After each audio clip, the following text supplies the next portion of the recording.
Hi everyone, welcome back to another installation of A Little Weird, where we try to hold you over until the next big episode of Weirdings with just a little dash of story time from one of our submissions.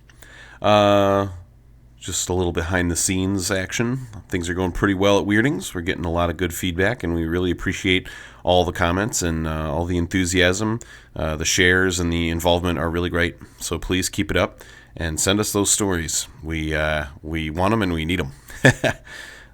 Today I have a story from one of our listeners coming up, but I also wanted to share an update on a story of my own from earlier this season. You may remember from episode 1 I discussed a presence that my wife and I experienced when we were on our honeymoon, and then had a spooky experience when we came back home as well. The feeling that something was in the room.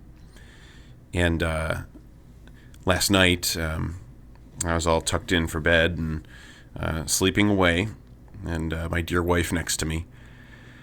And I was once again jarred awake by a noise, which sounded like a knock, just a loud knock, and it sounded like it might have been on the bedroom door or one of the doors inside the house. So I woke up and my wife was disturbed awake by my waking up, and she's asked me what's wrong, and I just said I thought I heard something, and I figured it just must have been, something in my head or my imagination, or maybe just something outside. But I just felt really creeped out. I felt that horrible feeling that I described before, and so I just got up for work early because it was around 6 in the morning, so I couldn't get back to sleep. So I just decided that I'd make it an early day and go make some coffee and hope for the best. And I still just felt really shaken. And a few minutes later, Jessie, my wife, got out of bed and came out to the living room and was asking me if I was okay. And I was still trying to kind of, play it cool, but then she said, "Can I ask you something? Do you ever worry that thing is still there?" And it just freaked me out, because once again, it's like I felt like something was there and she did too. And I'd be lying if I said I wasn't just a little worried about it. So you get a little bit of a twofer this week. You get my spooky story. And I'm going to leave you with a story from our contributor, Mary.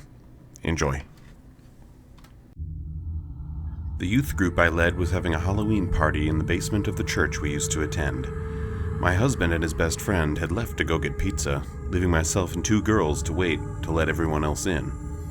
We went into the secretary's office in the basement, and I climbed onto the desk to look out the window and watch the parking lot. At first, we thought we heard footsteps outside the office door and really didn't think anything of it. Then, right in my ear, I heard very clearly a man's voice say, "Hello?" I looked down at the girls. The one who stood next to the desk, next to me, looked bored. The one who was by the door had turned white. I asked her what was wrong, and she said, "I heard something." I didn't acknowledge yet that I'd heard something too. I asked her what she'd heard, and she repeated exactly what I'd heard. A man's voice saying, "Hello."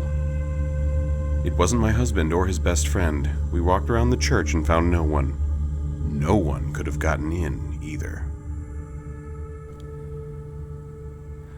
Well, big thanks to Mary for another story. If you haven't heard her story on our Halloween episode, it's another short one, but a good one. So we really appreciate it.